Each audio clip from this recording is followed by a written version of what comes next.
Chers compatriotes, nous ne laisserons pas cette tentative de manipulation aboutir.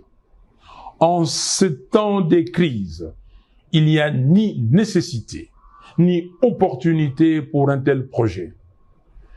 Ce que le peuple congolais attend, ce ne sont pas des modifications constitutionnelles opportunistes et intempestives, mais des actions concrètes et courageuses pour relever les défis cruciaux auxquels notre pays est confronté. Ce n'est pas la Constitution qui empêche le régime d'honorer toutes les promesses fallacieuses qu'il a faites au peuple. La Constitution n'empêche pas de doter nos forces armées de moyens efficaces. La Constitution n'empêche personne de libérer les 130 territoires. La Constitution ne donne pas non plus les droits de dilapider les deniers publics. Un régime incompétent peut changer la Constitution 100 fois. Les mêmes mots produiront les mêmes effets. Il y a problème d'hommes, pas de texte. Nos efforts doivent être concentrés sur 4 priorités. Restaurer l'intégrité territoriale.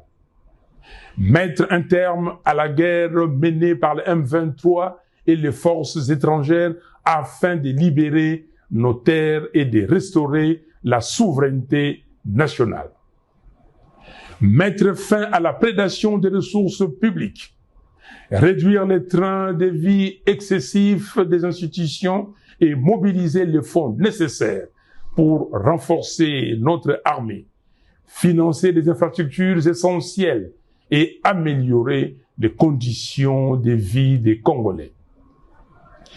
Construire un véritable état des droits, garantir le respect des droits humains, la justice et l'équité pour tous.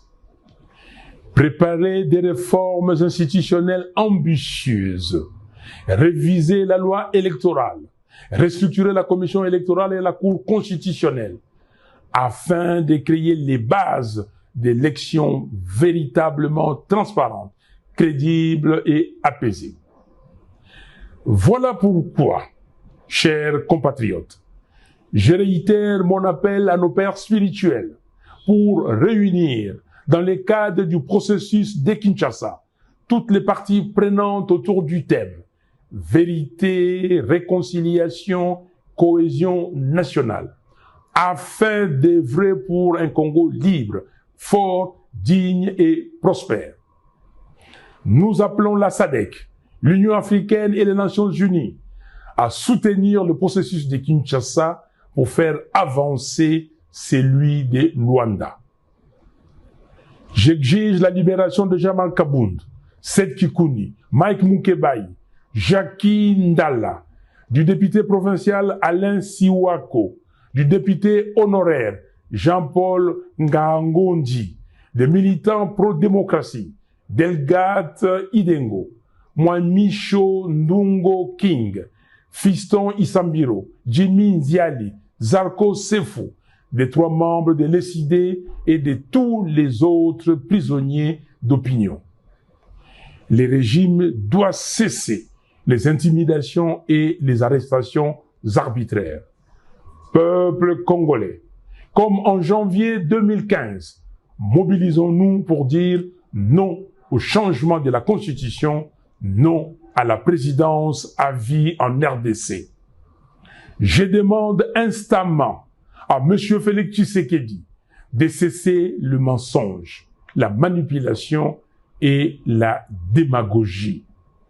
Congolaises et Congolais, très chers compatriotes, en ce 30 décembre 2024, je tiens à vous adresser mes vœux le plus sincères de paix, de bonheur et de prospérité pour l'année 2025. Que Dieu bénisse chacun de vous, qu'il illumine le Congo de sa lumière pour que nous retrouvions enfin la paix, la sécurité et la dignité.